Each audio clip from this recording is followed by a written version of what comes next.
Hola profes, ¿cómo están? Bienvenidos a mi canal.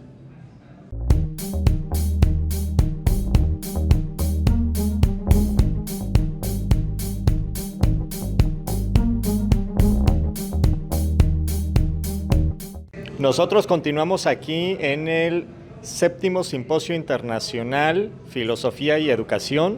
Los invito para que vean la siguiente ponencia.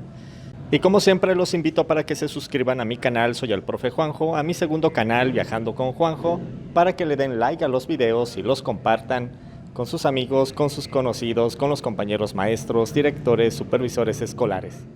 Y nosotros nos...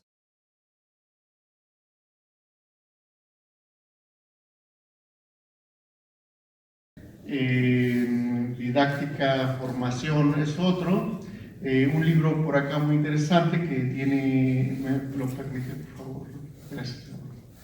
La educación, el vacío y la frivolidad, la pesadumbre del presente. Es un libro que les recomiendo, vale mucho la pena leerlo porque es un posicionamiento bastante inteligente y bastante de un humor que uno dice, bueno, esto no puede ser la educación, pero cuando uno empieza a ver su propio posicionamiento frente a la educación, esto es la educación, es una era de pesadumbre, pesa, nos pesa, ¿no? En fin, el doctor Armando Zambrano muy gustosamente ha aceptado estar con nosotros en este simposio y él presenta una conferencia de cierre, vamos a decirle, que él llama La escuela en Colombia, entre la ilusión y la inmovilidad. No sé a qué suena esto de la escuela en Colombia entre la ilusión y la movilidad. Pareciera ser que está hablando de la nueva escuela mexicana entre la ilusión y la inmovilidad, que también empieza a percibirse así. Y luego, política de gestión de la ignorancia. Y esto, hay que poner atención a esta palabra, porque estas políticas de gestión de la ignorancia van a tener que ver con cómo la presión del capital internacional provoca que al final los gobiernos locales en América Latina parece que se mueven en este gesto de administrar la ignorancia. Le dejo la palabra con el doctor Armando Zambrano. Gracias, apreciado Pablito. A ustedes muy buenos días. Un agradecimiento muy profundo a los organizadores de este simposio, cuyo título es muy sugestivo.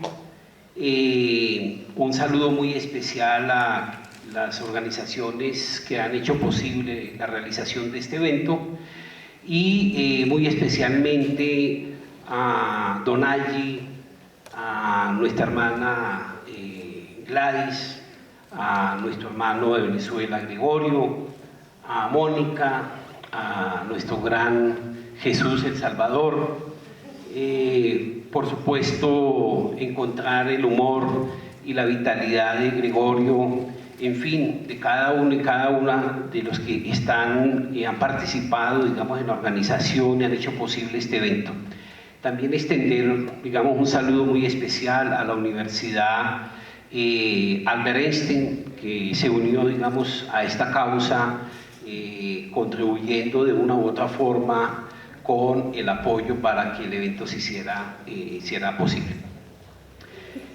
Decirles que el amanecer de hoy fue muy bello, tuvo un bello despertar y creo que cuando un amanecer aparece así con una palabra bondadosa y de cariño y de recogimiento, de ese gran perdón, la vida vale la pena vivirla. Gracias, gracias. He querido, digamos, resumir, si lo podemos entender así, o si preferimos hacer como una gran síntesis de todo lo que se ha dicho y se ha compartido aquí con las conferencias, con los paneles y con las ponencias que se tuvieron lugar en la Escuela Normal Adjunta. Creo que hay una gran pregunta por la educación hay una gran pregunta que nos asalta, es un gran interrogante, digamos, que nos inquieta y que tiene que ver finalmente si esta escuela es posible, la escuela que tenemos es posible, y si finalmente a través de la escuela no estamos también interrogando esa gran pregunta que emergió en la modernidad y que se dirige precisamente a entender qué es el hombre. Tal vez lo que voy a compartir con ustedes en 3 grandes momentos sea un poco pesimista, pero una de las características del presente es que el pesimismo es insoportable como verdad. Pero para entender, digamos, estas verdades y las lógicas de la escuela y de la educación, pues hay que, digamos, situarnos en un registro histórico para poder comprender el malestar que se vive en el presente. En esa perspectiva, me parece, primero, que el título, pues hay que interrogar el verbo imaginar y contraponerlo a pensar. Yo puedo imaginar una escuela, representármela idealmente, pero la realidad puede ser otra, y necesariamente es otra, tal como lo estamos viviendo en América Latina y en el caso colombiano de forma más cruda, etc.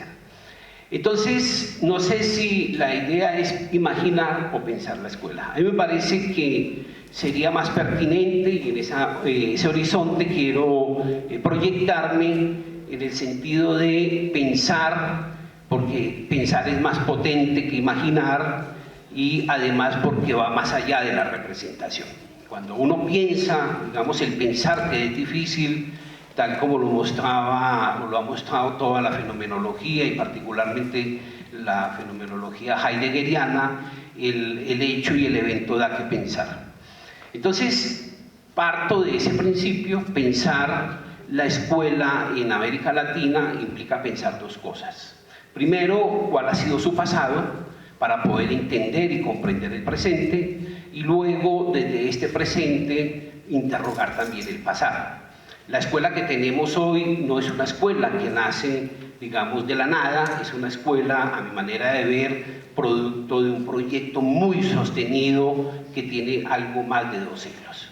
Y sobre esa base, la escuela es un proyecto que surge en la modernidad y que surge como institución hacia el siglo XVIII, particularmente con la Revolución Francesa, aunque antes de la Revolución la idea de escuela ya fue lanzada, había sido lanzada por los hermanos cristianos, y fueron los hermanos cristianos en alguna medida quienes forjaron lo que hoy podríamos conocer como las prácticas pedagógicas.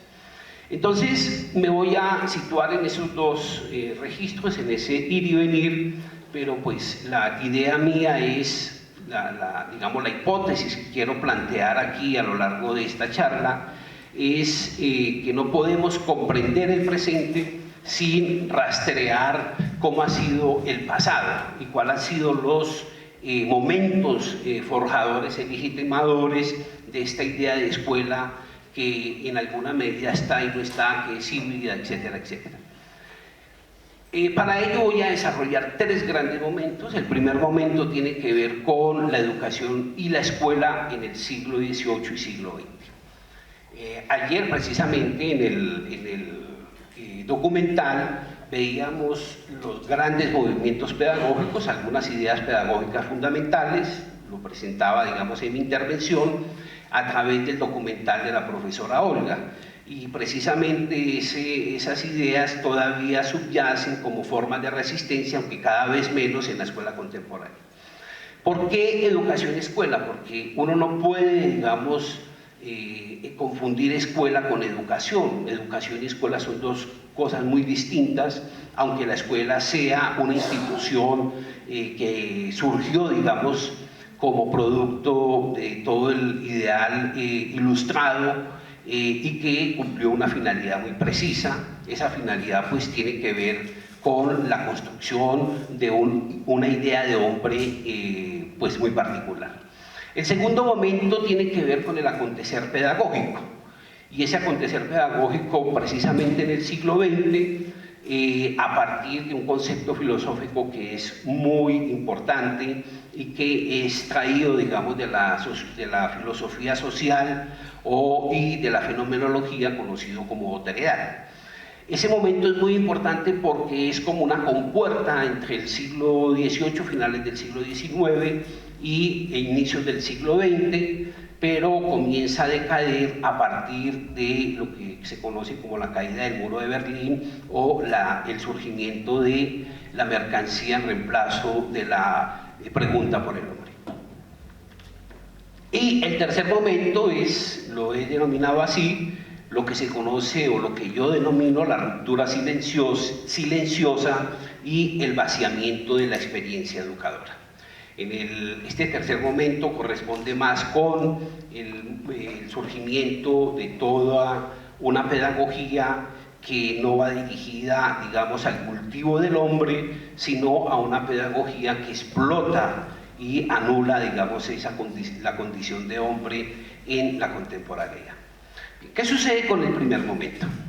El primer momento tiene que ver con lo que, digamos, emerge en el siglo XVIII como una reflexión seria, profunda, animada e, digamos, nutrida desde toda la filosofía griega, y tiene que ver con el concepto de educación.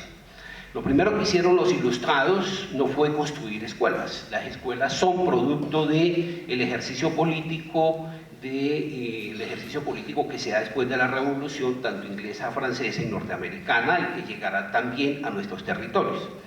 Lo primero que hacen, digamos, los ilustrados es pensar la educación, y la educación digamos, en 4 o 5 grandes elementos. Primero, se considera la educación como una acción profundamente humana que transmite la experiencia del pasado. Es decir, educación no es acumulación, educación es la recuperación de una experiencia vital en el hombre que necesita ser transmitida digamos, a las generaciones que vienen para poder proseguir la marcha en condición de humanidad. El segundo elemento es que la educación humana es humana porque narra la experiencia de transmitir. Es decir, cuando los ilustrados hablaban de la educación, la veían como una experiencia en la que se celebraba la acción o el ritual de transmitir esa misma experiencia humana. ¿Y qué se transmitía en la experiencia humana? Se transmitía nada más y nada menos que las formas de relación con el mundo, las formas simbólicas de ese mundo, la vida misma en sus diferentes formas de celebración. Entonces, digamos que educación es una experiencia que transmite un pasado, y tal vez es esa misma figura la que recupera Hannah Arendt cuando dice que la educación es una acción profundamente conservadora que transmite una experiencia del pasado. Un tercer elemento característica de la educación en el periodo ilustrado tiene que ver con la experiencia de la naturaleza. Es decir, educar es una forma de leer ese nuevo concepto que emerge en la ilustración, denominado naturaleza, y que le permite a los pensadores insistir en que esa naturaleza puede ser viable si incidimos en ella o la podemos transformar. De toda o de cualquier forma, la naturaleza va a estar, digamos, en el centro de la filosofía ilustrada, y ella se va a ir transmitiendo más o menos hasta mediados del siglo XX. Una cuarta característica es que la experiencia humana trabaja sobre la memoria de la experiencia. Es decir, que cuando se educa, cuando hay la acción de educar, se está trabajando sobre la memoria de un pasado. ¿Cómo se ve esto y de dónde se recupera esta característica tan fundamental como es la memoria sobre la experiencia, o la recuperación de la experiencia como un valor, como un símbolo de transmisión de un pasado para crecer en humanidad? Pues nada más y nada menos que de las prácticas cotidianas de los sujetos alrededor de la cocina, alrededor del campo, alrededor del cultivo, alrededor de las formas poéticas, orales, etcétera, etcétera. Es decir, la memoria es, en última instancia, la esencia misma de la educación. Cuando educamos, estamos en la memoria.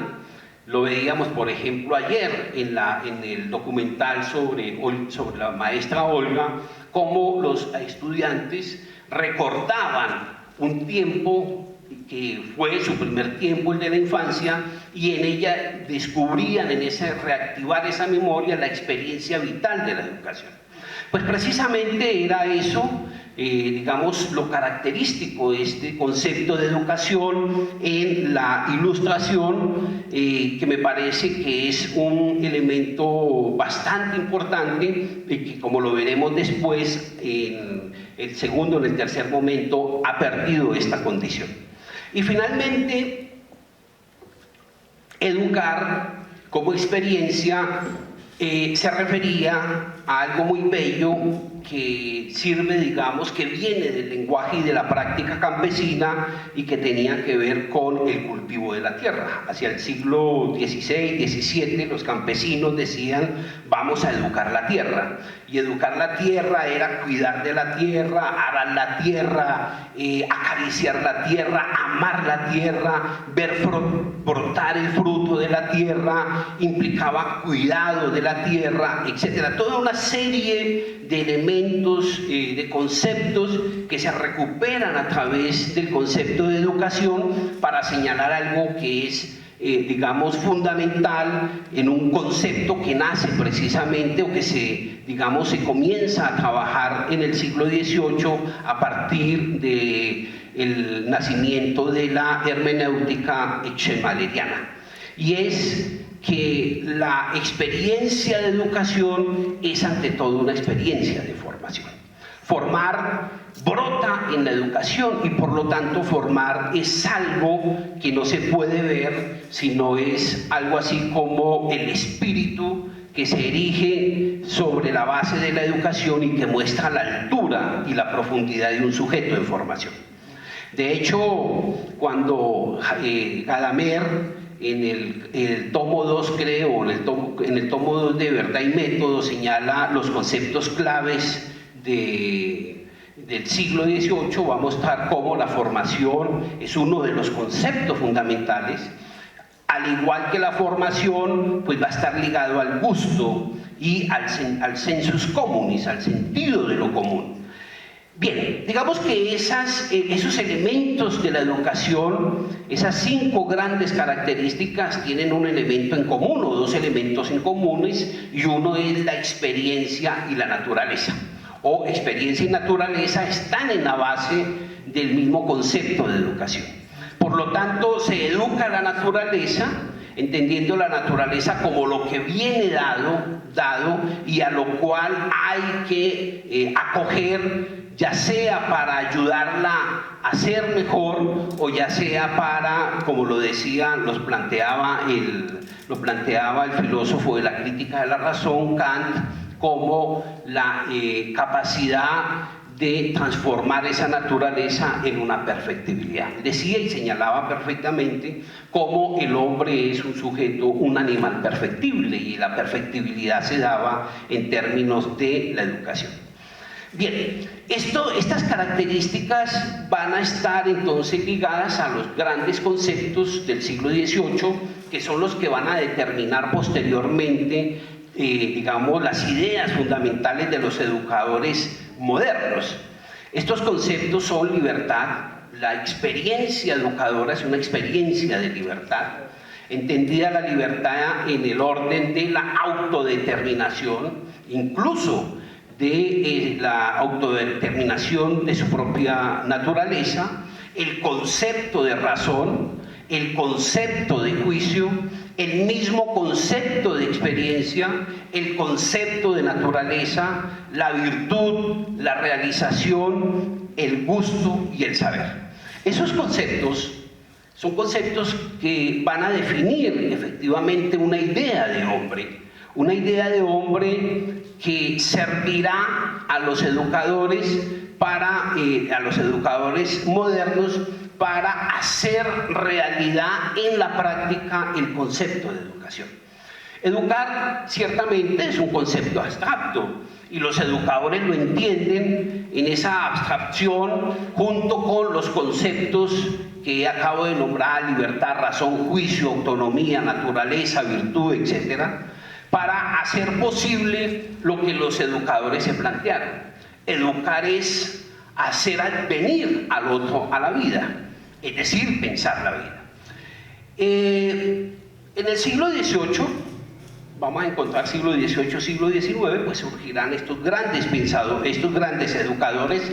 Inicialmente son educadores porque luego, como lo veremos, se convertirán o se transformarán en los grandes pedagogos. Ser educador es una cosa y ser pedagogo es otra cosa. Digamos que si uno toma la línea histórica occidental de los educadores, primero encontraremos desde luego a Herbart con todo el concepto de educabilidad, el concepto de plasticidad, el concepto de posibilidad. Luego le seguirá Pestalozzi, el gran educador de los niños abandonados, quien trabajará sin ser filósofo, pero acercándose a la filosofía, el concepto de juicio. Y junto a él aparecerá Froben como uno de los grandes filósofos del juego. Froben se inventa efectivamente unas técnicas para que los niños a través de juegos puedan ir desarrollando lo que se requiere en la educación como experiencia y la experiencia y la transformación de su naturaleza. Estos dos, particularmente estos dos educadores, Pestalozzi y Froben, pues se nutrirán profundamente de la filosofía. Estamos siglo XVIII, parte del siglo XIX. En el siglo XIX aparecen una corriente que va a ser muy importante y que va más allá, digamos, de estas consideraciones de la educación como concepto fundamental para el hombre, y se centrarán en la naturaleza. Esos educadores son lo que se conocen como los educadores médicos, es decir, el gran desarrollo de la medicina trabajando dos cosas o particularmente una. La educación médica se centró fundamentalmente en los trabajos de la recuperación del lenguaje, es decir, se crean algunas instituciones como los auspicios para niños sordociegos o sordomudos, y esos trabajos darán pie a toda una teorización sobre el trabajo de la naturaleza imperfecta. Educar, por ejemplo, para Itard, Montessori y Víctor Segán, no era otra cosa que actuar sobre aquella imperfectibilidad que llegaba o que estaba contenida en la naturaleza. Claro, digamos que la corriente médica tiene unos grandes desarrollos en el finales del siglo XVIII, mediados del siglo XIX, particularmente con los trabajos de Itard y Víctor Segán, y posteriormente desarrollados con Condillac. Las teorías educativas, entonces, las tenemos que entender a partir de la recomposición o la reconfiguración o la comprensión de los grandes conceptos del siglo XVIII que serán puestos o llevados a un lugar denominado escuela. Estos conceptos son, en última instancia, los que encuentra uno leyendo a los grandes educadores del siglo XVIII y siglo XIX. Ustedes seguramente me dirán, pero ¿qué tienen que ver estos educadores para América Latina? Puesto que estamos pensando la escuela en América Latina. Pues yo pienso que estas corrientes educativas llegaron a América Latina y llegaron con una potencia incluso después de la independencia, en el caso colombiano, se gesta se trae a la República para organizar el sistema educativo todas las corrientes de lo que se conoció como la pedagogía activa, y va a permitir construir un sistema educativo a partir de los ideales republicanos los ideales ilustrados. Bien, ¿qué sucede con la escuela? Hasta cuando estamos en los educadores que he nombrado y otros, desde luego, ahí todavía no se teoriza la escuela. La escuela es una invención de la revolución, es una invención del siglo ilustrado, con una clara finalidad de organizar la vida de los más pobres. La escuela es una invención para los pobres. La escuela no se inventó para educar a los hijos del príncipe o a los hijos de la naciente burguesía posrevolucionaria, sino que se creó para atender las grandes masas de hijos de obreros, y a partir de ahí pues se comienza a lo que ya ustedes conocen con todos los trabajos Foucaultianos de la disciplinarización de las facultades y de las facultades del espíritu y del cuerpo. Esta escuela del siglo XVIII va dirigida única y exclusivamente al niño, ¿sí? A un niño que todavía está en discusión incluso por los mismos trabajos que lanzan los filósofos como Rousseau y otros, ¿cierto? En esa discusión de quién es el niño. La escuela asume a ese sujeto niño a partir de dos grandes cosas. Primero, el niño es un sujeto de acogida. El niño es un sujeto de acogida, pero también el niño es una invención del tiempo, de un tiempo del capitalismo naciente a partir del siglo XVIII, siglo XIX, etc. ¿Qué sucede con la escuela? La escuela va a reproducir las condiciones que encontramos en las prácticas pedagógicas de los hermanos cristianos, es decir, unas formas de organización interna, unas formas de disciplinarización, unas formas de control, unas formas de vigilancia, unas formas de formación, unas formas de incidir en la organización del cuerpo, la mente y la mano. Esto que estoy diciendo pues no es nada novedoso, porque ya en el capítulo de la disciplina lo desarrolla muy bien Michel Foucault, aunque la disciplinarización me parece que tiene otra connotación y que no fue, digamos, una forma, una iniciativa así porque sí, sino que fue todo el resultado de unas prácticas de organización del mundo después del rey. ¿Qué sucede con los educadores modernos? Los educadores modernos van a comenzar a construir escuelas, y las construyen para poder poner a funcionar los conceptos que ellos recuperan, que traen de la filosofía o que leen en la filosofía. Por ejemplo, Pestalozzi va a crear la escuela, la experiencia educativa en Verdón.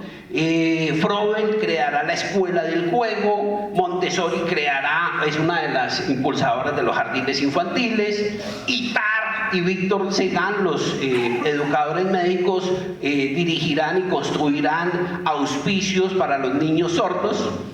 De hecho, el gran texto que se conoce en la historia de las corrientes educativas, todavía no pedagógicas, del siglo XVIII, siglo XIX, dan cuenta de este niño que fue rescatado de los bosques de Ayverón y que se conoce como Víctor de Ayverón, o el niño salvaje, que es la representación del poder médico en la reconstrucción o reeducación de aspectos de la naturaleza humana. Y así vamos a encontrar a Don Milán y Kerstenstein, etcétera, etcétera. Es decir, los educadores crean escuela, y al crear escuela van viviendo la experiencia de refundar el mundo. Es decir, un educador que construye una escuela, en el caso, por ejemplo, de los educadores modernos, ellos van reconstruyendo ese mundo en una lectura que se hace sobre la libertad, sobre la razón, sobre el juicio, sobre la naturaleza, sobre el gusto, etcétera, etcétera. El otro elemento es que la escuela que surge o que se crea en estas experiencias de los educadores les permitirá aplicar, poner a funcionar esos conceptos que surgen como ideales posibles en la Revolución Francesa, en la Revolución Inglesa, etcétera, etcétera. ¿Qué hace Pestalozzi? Pestalozzi, cuando crea la escuela de Yverdon, lo que hace es pensar la libertad del abandonado. La libertad del abandonado es el niño huérfano, sin padre ni madre, a quien él se dirige para volverlo, digamos, educarlo de tal forma que sea útil a la sociedad.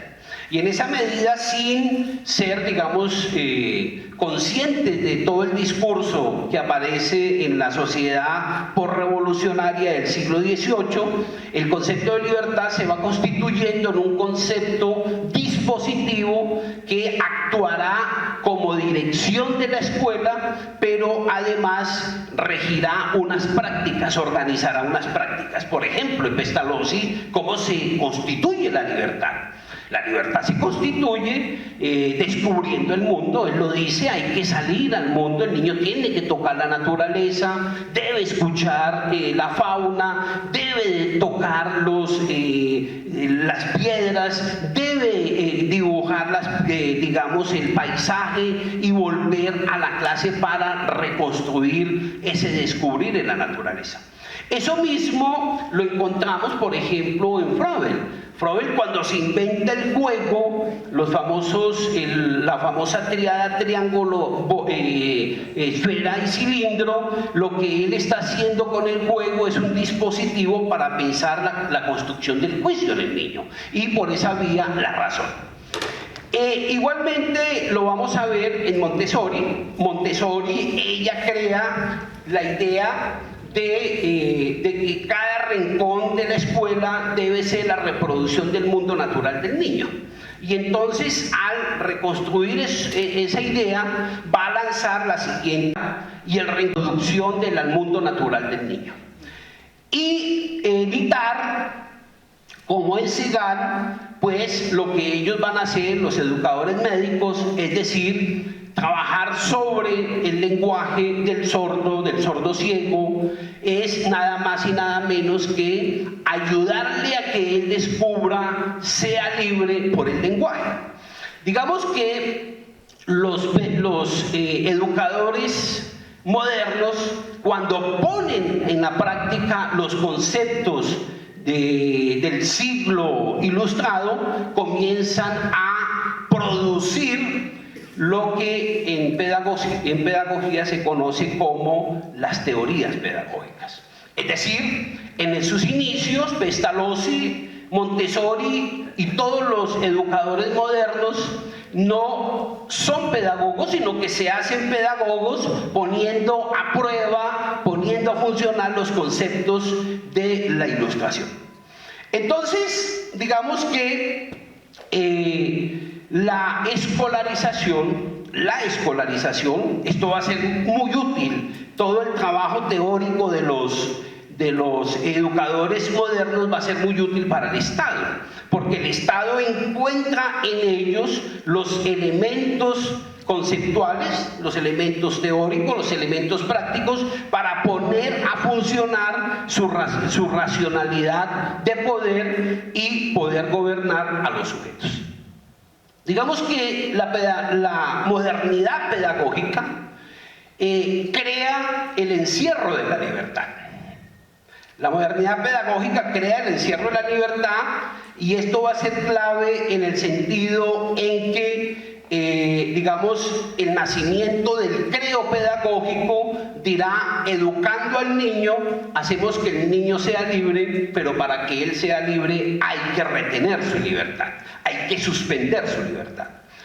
Y en esa medida, entonces, digamos que al encerrar la libertad, el niño, para ser libre, debe habitar en dos mundos: el mundo de la razón y el mundo del juicio. Y es ahí cuando los pedagogos, los que he nombrado y otros, recurren a la ciencia, porque se entienden que no puede haber educación simplemente a través de una libertad abstracta, sino a través de llevar la ciencia al mundo de la escuela.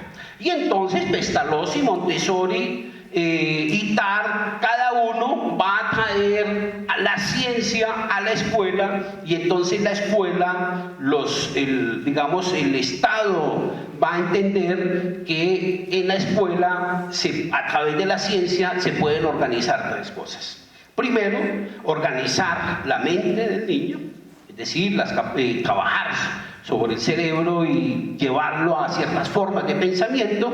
Luego hay que trabajar la mano porque hay que preparar al obrero, y por eso no es gratuito, digamos, que los juegos que inventa Froben sean, digamos, un dulce encanto, sino que tienen una función que es aprovechada por el Estado, etcétera, etcétera.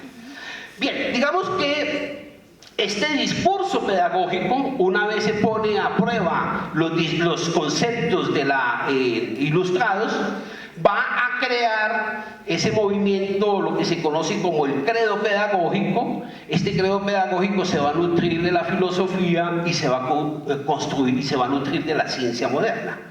Por ejemplo, uno encuentra el concepto de frónesis, ascesis, el concepto de nous, ¿cierto?, de espíritu, en los pedagogos como Pestalozzi, como Froben, o como Condillac, o como el mismo Itard. Este discurso pedagógico llevará al nacimiento de un discurso que, a mi manera de ver, hay que ser críticos con él. No todo lo pedagógico es inocente. La pedagogía no es inocente. La pedagogía también tiene su lado demoníaco. ¿Qué sucede y paso al segundo momento, con la pedagogía ya en el siglo XX? Primero, producto de todas las bases teóricas que surgen con estos pedagogos modernos, pues aparecerá una que va a ser clave y determinante incluso para América Latina, y es el nacimiento de la pedagogía activa, o el concepto de activo. Ese concepto va a ser central en la escuela y va a nutrir a los pedagogos modernos, pero desaparecerá, como lo veré más adelante, lo veremos en el tercer momento, en el presente. Dewey seguramente es activo, necesariamente tiene que ser activo. Lo mismo es activo Montessori, lo mismo va a ser activo Freinet, etcétera, etcétera. ¿Por qué el concepto de activo? ¿Por qué ese concepto no surge porque a alguien se le haya ocurrido, de los pedagogos modernos, decir que la pedagogía es activa? No, porque el niño aparece como el centro, y es una preocupación de los pedagogos que reinterpreta el Estado para poder gobernar mejor el niño. Y al gobernar el niño, poder gobernar a la familia. Acuérdense que la escuela surge como una forma de separación del niño, del mundo de la familia, para traerlo al mundo de la república. Y al traerlo al mundo de la república, enseñarle aquello que la nación, a través del Estado, quiere enseñarle al mundo, al niño, es decir, volverlo libre, hacerlo entrar en la razón, enseñarle las formas de llegar al juicio, enderezar las facultades, digamos, naturales, etcétera, etcétera. El concepto de activo va a desarrollar toda una pedagogía que es nada más y nada menos que la síntesis de todas las pedagogías, o la pedagogía moderna, en los educadores que he citado. Luego aparece, ya no es suficiente con la pedagogía activa, sino que aparece otra corriente que va a llegar también a América Latina y que se conoce como la pedagogía nueva. La pedagogía nueva es efectivamente el centro del niño, pero una ruptura con los ideales de la pedagogía moderna, particularmente de los educadores que vemos aquí. Esa pedagogía moderna es una pedagogía que va a recoger un aspecto que es fundamental y que es allí donde comienza, digamos, el carácter industrial de la escuela. La pedagogía moderna ya es planificadora tempranamente, la pedagogía moderna organizará el tiempo escolar, la pedagogía moderna organizará incluso las formas de posición del profesorado en el espacio y el espacio gobernando al profesorado. Luego emerge la pedagogía experimental. La pedagogía experimental dice: sí, efectivamente el niño está en el centro del acto educativo, escolar. El niño tiene que pasar por unos momentos, hacer que la escuela sea un lugar donde su tiempo se distribuye y sus actividades se distribuyen, e incluso es un lugar donde él debe aprender a desear. La pedagogía experimental entonces dice: la escuela es un lugar donde podemos, a partir de los aportes de la psicología y de la sociología, poder hacer de la escuela un laboratorio. Por eso, por ejemplo, Dewey, cuando habla de la pedagogía experimental, hay que entenderlo en esa, me parece a mí, en ese contexto del desarrollo de la fuerte presencia de la psicología, particularmente el desarrollo de la inteligencia, que va a señalar que la institución escolar es un laboratorio para poder crear nuevas teorías sobre la educación. Y hablar de nuevas teorías de la educación es ahí, digamos, la trampa de la pedagogía experimental. No es más y menos que crear nuevas formas de gobernar sutilmente el deseo y la naturaleza del niño.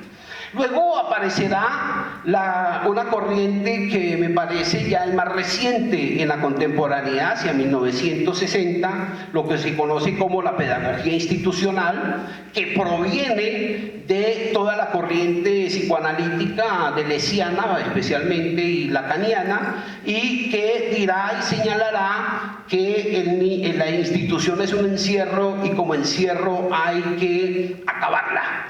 Es en esa perspectiva, por ejemplo, cómo el marxismo lacaniano se encontrará debatiendo la importancia de acabar con la escuela. Y finalmente, pues aparecerá la pedagogía por objetivos.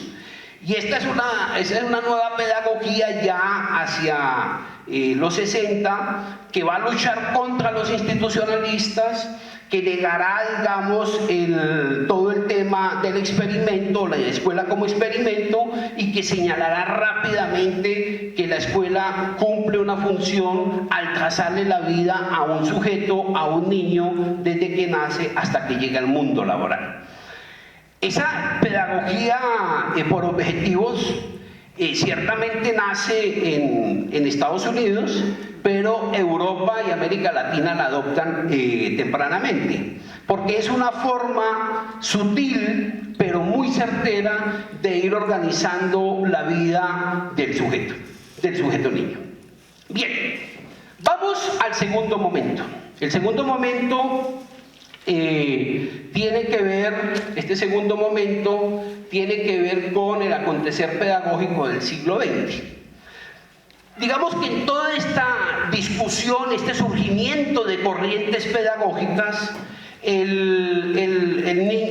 los educadores se darán la tarea a pensar nuevamente el sujeto. Y ese sujeto, ya en términos, por ejemplo, clínicos, el psicoanálisis hace una presencia muy fuerte, pensando el sujeto niño como sujeto otro, pensando el deseo, pensando el goce, pensando al sujeto, al amo, a la relación profesor-alumno, como una relación amo-esclavo, etcétera, etcétera. Aparecerá un gran discurso filosófico que está basado particularmente en todo el desarrollo del concepto de otredad. Se vuelven los pedagogos a los clásicos griegos, se comienza a leer profundamente ya hacia los 70, los 80, a todo el discurso filosófico de Levinas, Jean Calevis, Sartre, etcétera, etcétera, e incluso se recurre al cine y a la literatura para profundizar y avanzar más allá de lo que proponían Alan, Spencer, Sócrates o el mismo Foucault. Es decir, el sujeto no puede ser un sujeto gobernado por una máquina, como lo señalaba el compañero de ayer. ¿Cómo se llama David? ¿Cómo? Es David. Un sujeto gobernado tanto en el deseo como en el goce.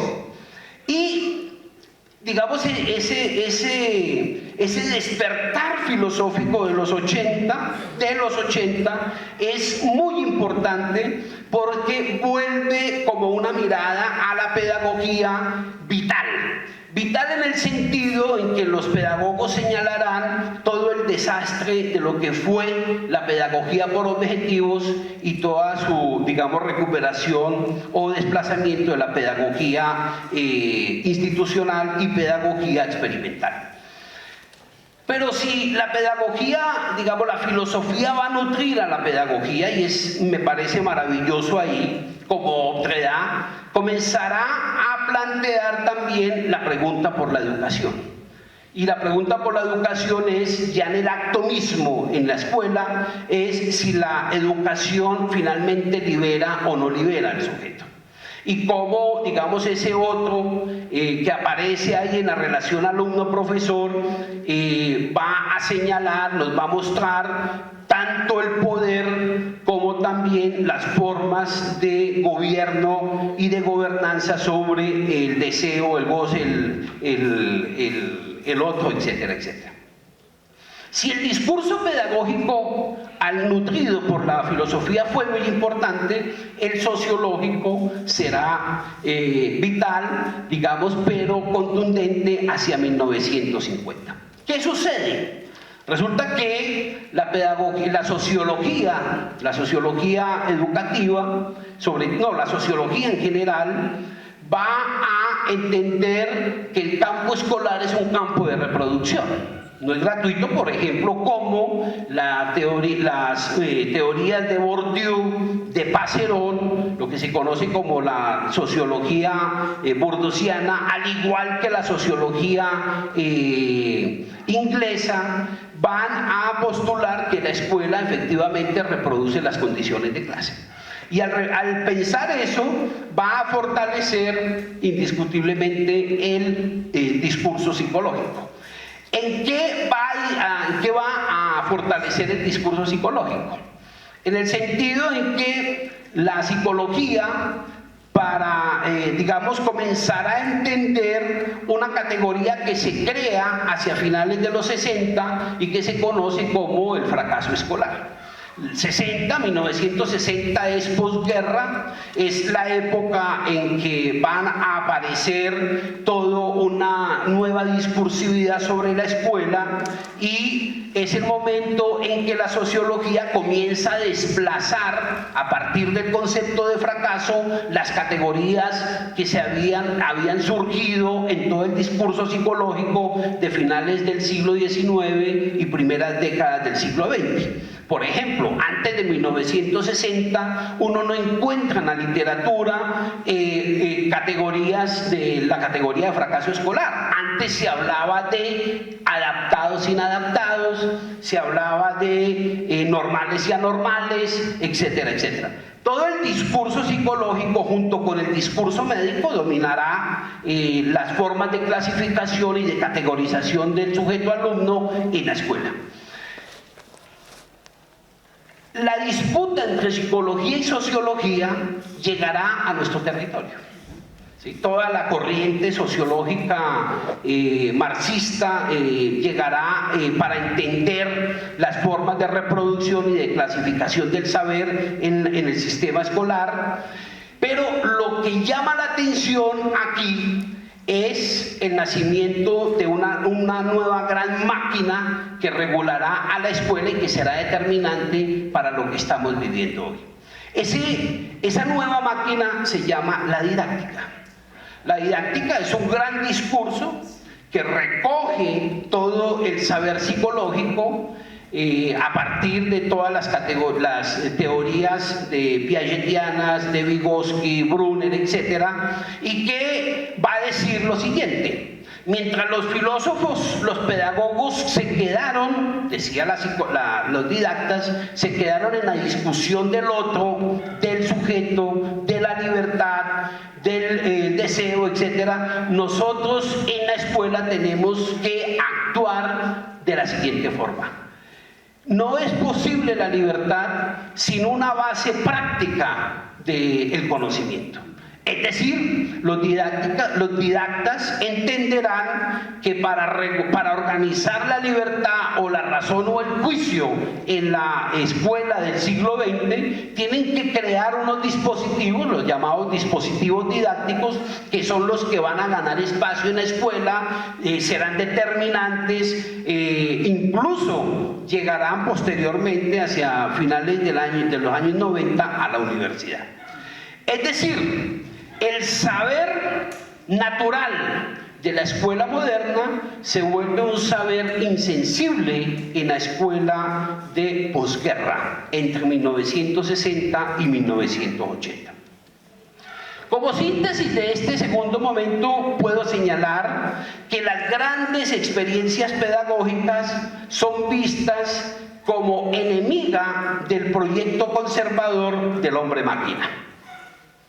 Claro, después de 1960, 1970 en particular, va a aparecer ya no una preocupación por qué es el hombre, al menos no en el campo pedagógico, sino una gran preocupación por hacer que eso que se llama hombre tenga un mayor rendimiento, tal como lo plantea el capitalismo tecnológico y el capitalismo post Segunda Guerra Mundial, en la línea que nos compartía el colega esta mañana. Ángel, ¿es tu nombre? Ángel. Bien. Vamos al tercer momento. Ya para terminar, no quiero aburrirlos con esto después de la risa de Jerónimo. Ya verás que hoy no tengo risa. Vale.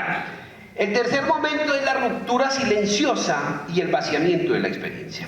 Señalé al inicio, en el primer momento, que el gran concepto de educación es la experiencia. De hecho, el concepto de experiencia es un concepto que se trabajará en la Ilustración y que recogerá cuatro grandes elementos. El concepto de experiencia es un concepto psicológico, el concepto de experiencia es un concepto poético, el concepto de experiencia es un concepto ante todo trascendental y religioso, y el concepto de experiencia es político. En esos cuatro campos el concepto de experiencia va a ser utilizado, va a ser trabajado, va a servir para explicar esa relación del hombre con su medio, la relación del hombre con el otro, la relación del hombre con su mundo, incluso con el más allá. Entonces, digamos que si la experiencia fue clave en el discurso pedagógico moderno, a partir del nacimiento de la escuela como medición, es decir, 1960, 1970, la experiencia queda desplazada y se vuelve un concepto, digamos, estorbo, un concepto que no hay que utilizar, que ya no se utiliza ni se puede aplicar. ¿Cómo se produce esta ruptura silenciosa del discurso moderno, pedagógico moderno, al discurso que conocemos hoy? Primero, esto nace de los grandes estudios de medición que se dan entre 1950 y 1970. Por ejemplo, el famoso proyecto Goleman en Estados Unidos, que comienza a estudiar a la escuela en términos de producción. ¿Qué es lo que produce la escuela a partir de los insumos financieros que se les entrega? Luego aparece un gran estudio, crea la Universidad de París 8 hacia 1968-70. Lo primero que hace es instalarle cámaras de vigilancia a la universidad para ver qué hacían y qué pensaban los rojos. La Universidad de París 8 fue una universidad creada por el general de Gaulle para los militantes e ideólogos del mayo del 68. Pero la liberación de la tecnología está arraigada, o está unida con un concepto que va a ser clave en la vida que llevamos hoy, y es el concepto de velocidad. Ese concepto de velocidad, en la medida en que la vida se vuelve ya no determinada por nuestro deseo ni por nuestro pensar, sino por aquello que van generando las tecnologías y que van imprimiéndole y que van volviendo, por ejemplo, al cuerpo humano como una especie de sexto continente. Y finalmente, me parece a mí, es toda la idea del hombre-máquina. Hoy, después de 1980, ya el tema no es cómo el hombre, a través de sus formas de lectura o sus experiencias de estudio, se va forjando una subjetividad, sino que ella viene dada por la tecnología, por la publicidad, por el mercado, por incluso la idea de proyecto. Esto va a materializarse en los conceptos que todos escuchamos y que van a gobernar, y que son los que gobiernan la vida de las escuelas hoy y la vida de la sociedad. Primero, pues aparece el concepto de competencias. El concepto de competencia está ligado con esa liberación del mercado después de la caída del muro de Berlín. De hecho, Inglaterra lo primero que hace es hacer una recomposición de la taxonomía de las profesiones señaladas o la clasificación de las profesiones señaladas en términos de competencia. Eso que se dio en Inglaterra va a ser recogido por París y por Bolonia en la reorganización de la educación superior.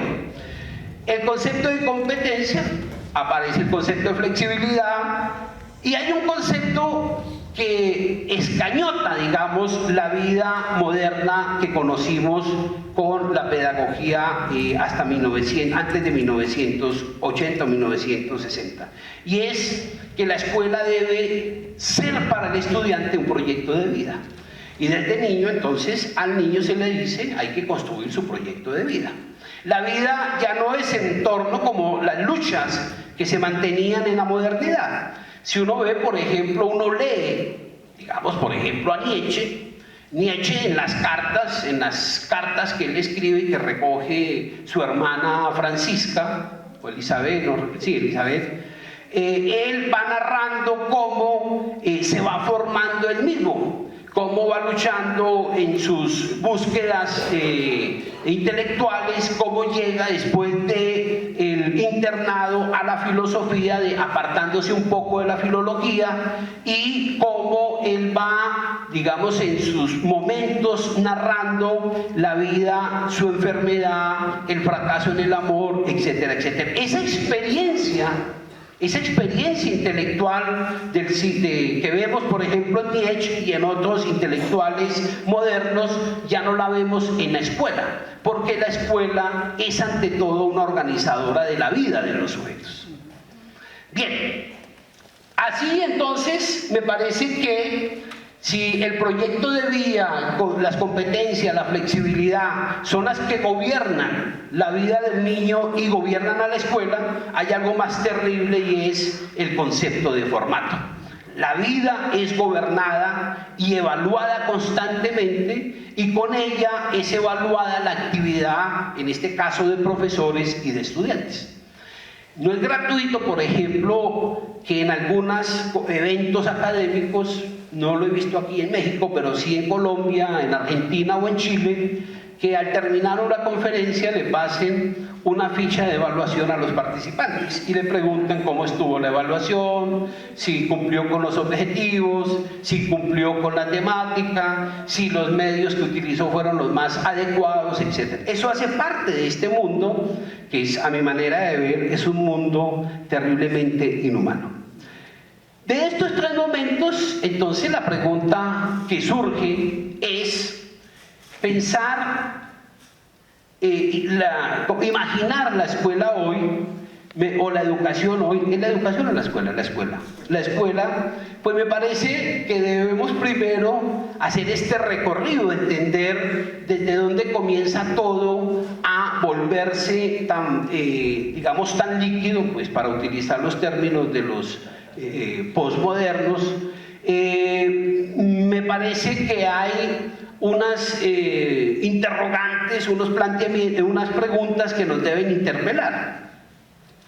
Por ejemplo, en la contemporaneidad, los niños ya no saben cómo sembrar una lechuga. Hay unos saberes desterrados. La escuela destierra se dice, ¿cierto? Unos saberes que fueron fundamentales en la época moderna. Hay escuelas, por ejemplo, que en la ciudad apenas los niños logran imaginarse cómo es una gallina. Hay escuelas donde los niños creen que la leche llega por una tubería, etcétera, etcétera, etcétera. Hay unos saberes fundamentales que son parte de la vida humana, que son sustanciales para nuestra permanencia como especie en este planeta, que han sido desterrados de la institución escolar. Y han sido desterrados a nombre de ese gran discurso de las competencias, de la flexibilidad y sobre todo de la idea de que la ciencia educa. El otro elemento es que en esta escuela, la que vemos hoy, y por lo menos la escuela colombiana, y por lo que entiendo la escuela mexicana como la de América Latina en general, pues uno se encuentra con lo siguiente: el sujeto profesor es un sujeto sin memoria pedagógica. Es curioso ver, por ejemplo, que profesores universitarios o profesores de escuela básica ya no conozcan esa historia del saber pedagógico, que no la reconozcan como un saber fundante de su propio, como un saber para ellos, pero también como un saber que forja identidad resistente como maestros. El docente, al no tener, digamos, esa memoria pedagógica, fácilmente es manipulable y en esa medida él acepta cualquier verdad. Por eso, tal vez ustedes, alguien lo señalaba, no sé si fue hoy o ayer, que alguien señalaba aquí en esta mesa que tal vez los profesores esperen alguna fórmula de este coloquio. Y la grandeza de este coloquio es que precisamente no se ofrecen fórmulas, porque para pensar uno no puede estar en la fórmula. Lo que hace e impide que alguien piense es precisamente la fórmula. Y la fórmula no es otra cosa que la extensión abstracta de los llamados métodos. En otro sentido, la escuela hoy en América Latina, sus políticas, las políticas que lo gobiernan, crean una barbarie dulce. ¿Qué sucede con esa barbarie dulce? La barbarie dulce es que a todos se les está prohibido de forma oculta leer a los clásicos. En las escuelas normales, por ejemplo, ya no se enseña psicoanálisis o no se trabaja el psicoanálisis. En las escuelas normales que forman maestros, la filosofía es nula, y si vamos a las licenciaturas es menos que existente, y si subimos a los doctorados, los temas de los doctorados muy pocos son en filosofía de la educación o en problemas, digamos, que den que pensar sobre la educación. Lo que más prevalece en las tesis doctorales son los temas didácticos, o cómo enseñar y organizar bien las clases. El otro, en esa medida entonces, digamos que alguien que lea los clásicos se considera que pierde el tiempo. Para poder pensar este presente es importante volver a los clásicos, no para repetirlos, no para reproducirlos, sino para poder comprender esta barbarie dulce que nos ha organizado el sistema financiero, porque ni siquiera es el sistema político. El otro elemento de esta barbarie dulce es la hegemonía de los expertos. Tal vez para mí sea muy duro y difícil estar aquí. De hecho, pensé no asistir, ya casi me interesa asistir menos a eventos, porque la verdadera experiencia la tienen ustedes los maestros.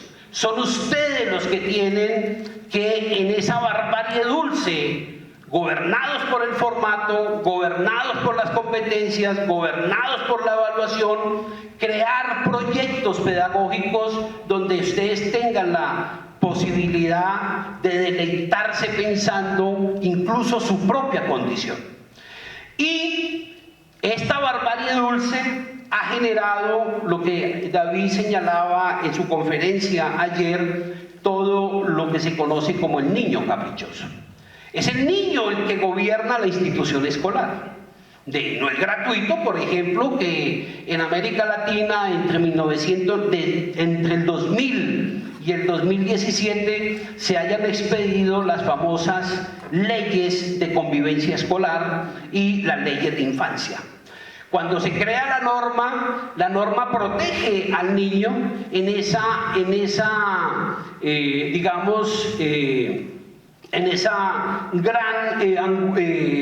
gran interés del Estado, porque el niño sea protegido de todo, pero finalmente protegiéndolo, el niño comienza a carcomer la relación con el adulto, a carcomer la relación en la institución, y finalmente él se convierte como en el padre del padre.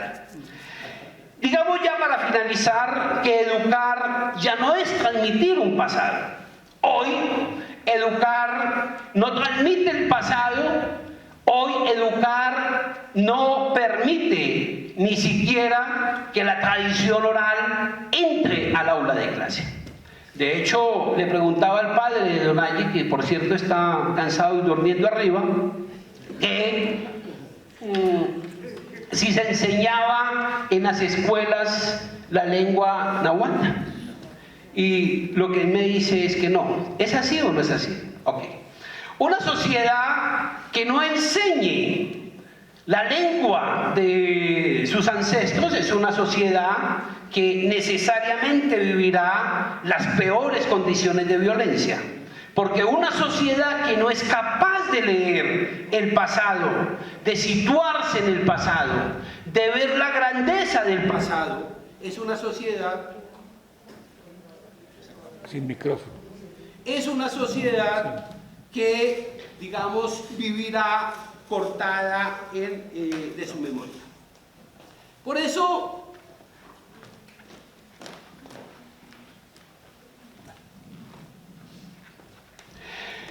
al no educar ya, transmitiendo el pasado, hoy la escuela en América Latina y en los países que conforman la OCDE fabrican la disimulación. Se disimula que se estudia como en la universidad incluso. Ya en la universidad no se leen los grandes autores. No hay tiempo para leer a los grandes autores.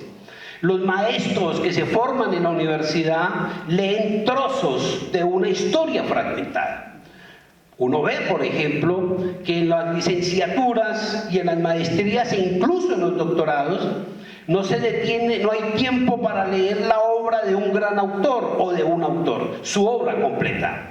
Se leen fragmentos, se leen fotocopias, porque el mundo tiene que ser, en ese sentido, un mundo fragmentado, un mundo sin tiempo, un mundo sin profundidad, un mundo sin intensidad, un mundo sin experiencia, un mundo donde el que piensa, pierde.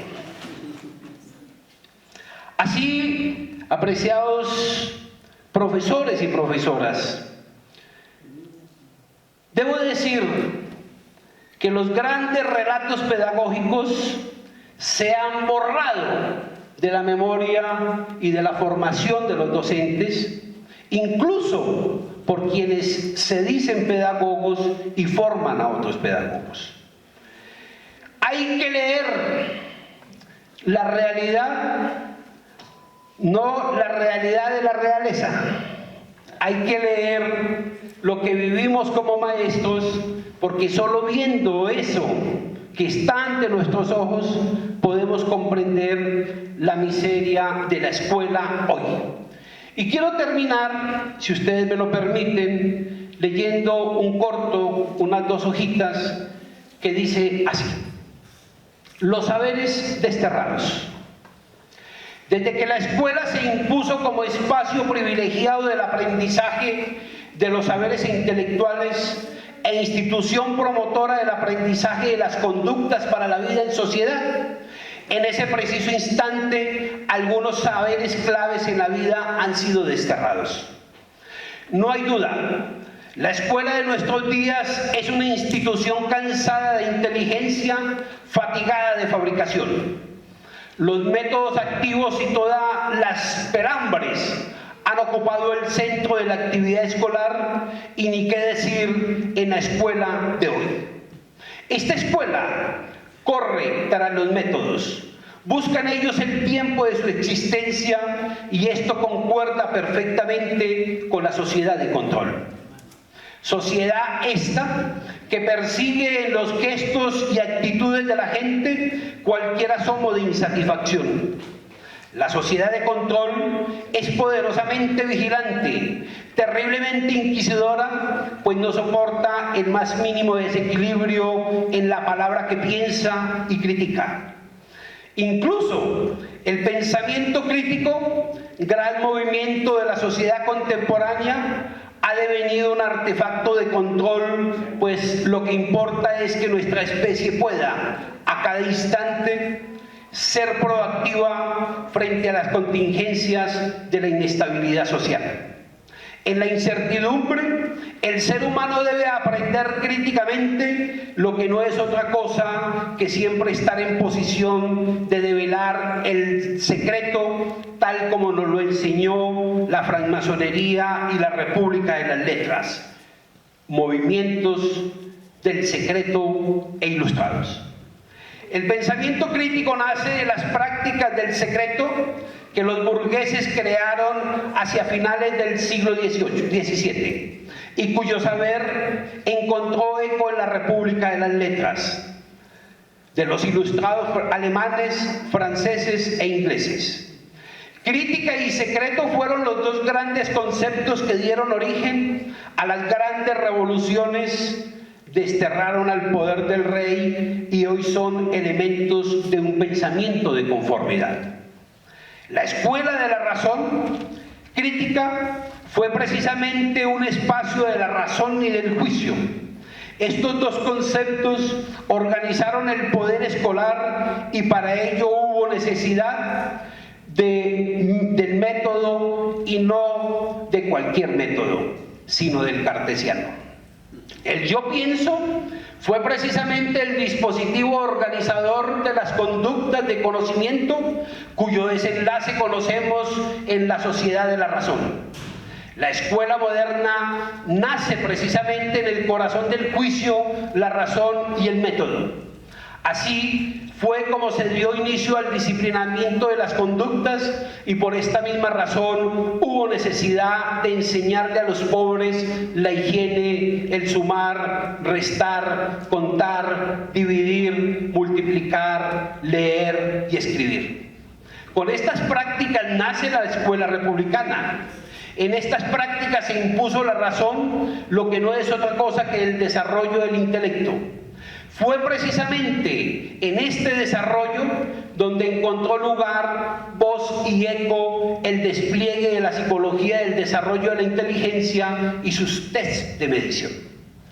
Ese sutil desarrollo de la escuela de la razón valoriza aún más en nuestros días unos saberes sobre otros. Los saberes intelectuales pesan sobre el de los oficios, por ejemplo. Es más importante conocer de matemáticas que del cultivo de las plantas. Y mucho más significativo para la vida sedentaria de nuestras sociedades, aprender a comunicarse en varias lenguas e incluso tener dominio de las competencias ciudadanas que conocer sobre el cuidado de especies animales. En fin, todo un arsenal de saberes intelectuales valorados arbitrariamente como más importantes que otros. Así se fue fabricando el vacío y la frivolidad del hombre de nuestros días. No hay duda, la escuela de hoy es una institución cuyos saberes fabrican un sujeto de conformidad social, dócil, moldeable, profundamente gobernado por el miedo.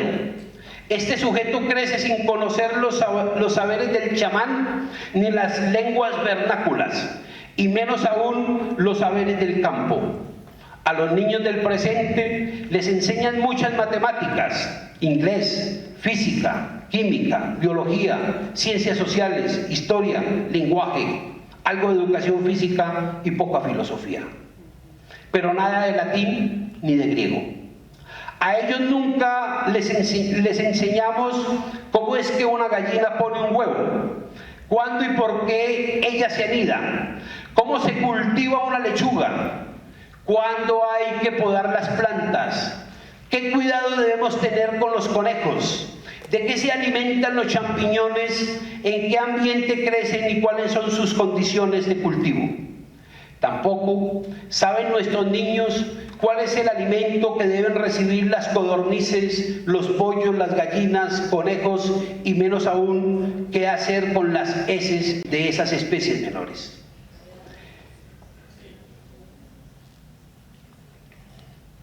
Peor aún, a los niños nunca se les enseñan los valores curativos de algunas plantas ni sus diferencias.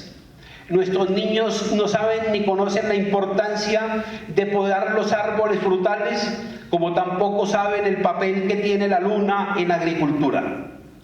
¿Cómo se fabrica un queso? ¿Cuál es su proceso y qué variedades podemos producir? Los niños hoy desconocen el valor de la agricultura y las técnicas para cultivar, y ni qué decir de los sistemas del filtrado del agua y menos aún la producción del compost.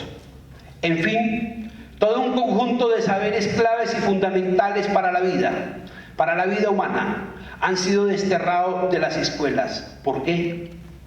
Para dar respuesta a esta pregunta, vuelvo a la siguiente imagen. En 1989, exactamente el 22 de junio, fui a visitar la plaza del mercado de Maubert, situada en el 5º distrito parisino. Esta fue la primera plaza de mercado creada en el siglo V sobre la isla de la ciudad y hoy se encuentra en la periferia. Allí llevaban a los niños de las escuelas para que vieran los pollos, conejos, gallinas, etcétera, que estaban en jaulas. Para los niños era como si asistieran a un museo. Allí me pregunté por qué hacían esto las escuelas públicas, y con los años comprendí que lo hacían porque en la ciudad no había granjas escolares. También comprendí que la escuela francesa enseñaba la razón y lo más importante consistía en que los estudiantes fueran brillantes en el intelecto. Luego, con los años me di cuenta que la escuela francesa trabaja mucho el intelecto y no enseñaba los saberes del campo. Con el desarrollo tecnológico tan alto de este país, el campo se había deteriorado y todo estaba medido. La razón había producido